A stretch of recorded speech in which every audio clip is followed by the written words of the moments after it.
Eddie Jaku was a proud German, part of a large family proud to call Germany home. In his autobiography, The Happiest Man on Earth, he explains that nothing could shake my father's patriotism and pride in Germany. We considered ourselves German first, German second, and then Jewish. Our religion did not seem as important to us as being good citizens. Unfortunately for Eddie and his family, the rise to power of the Nazis meant that their patriotism counted for nothing, as they were amongst millions singled out and persecuted because of their religious and ethnic background. The rise to power of the Nazis saw changes in everyday life for many people, especially Jews living in Germany in the 1930s and then elsewhere in Europe after World War II began. After being kicked out of school, Eddie was forced to complete his engineering apprenticeship under an assumed alias, one that hid his true identity. Like all Jews in Germany, he was forbidden from completing his education, but was fortunate to be able to call on non-Jewish friends who were supportive and sympathetic to his plight. During the 5 years he spent completing his apprenticeship, he worried constantly about his family.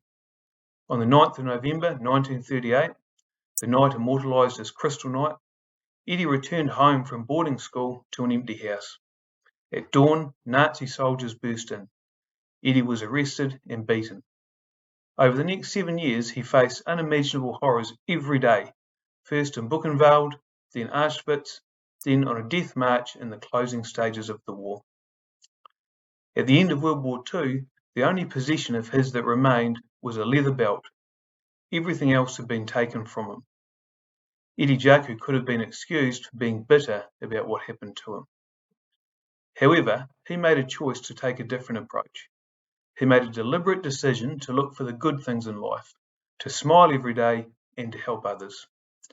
To use the lessons of hate that he endured to help him live the best and happiest life that he could. To quote from him, "I learned early in life that we are all part of a larger society, and our work is our contribution to a free and safe life for all. Your efforts today will affect people you will never know. It is your choice whether that effect is positive or negative. You can choose every day, every minute, to act in a way that may uplift a stranger or else drag them down. The choice is easy, and it's yours to make. A field is empty, but if you put in the effort to grow something, then you will have a garden. And that's life. Give something, something will come back." The Happiest Man on Earth, The Beautiful Life of an Auschwitz Survivor, is available from the PMBHS library. It's an easily accessible read, likely to appeal to a wide audience. It's much more than just a story of the Holocaust. It's a book about a man who lived a truly inspirational life and who can teach us so much about how we can respond in the face of adversity.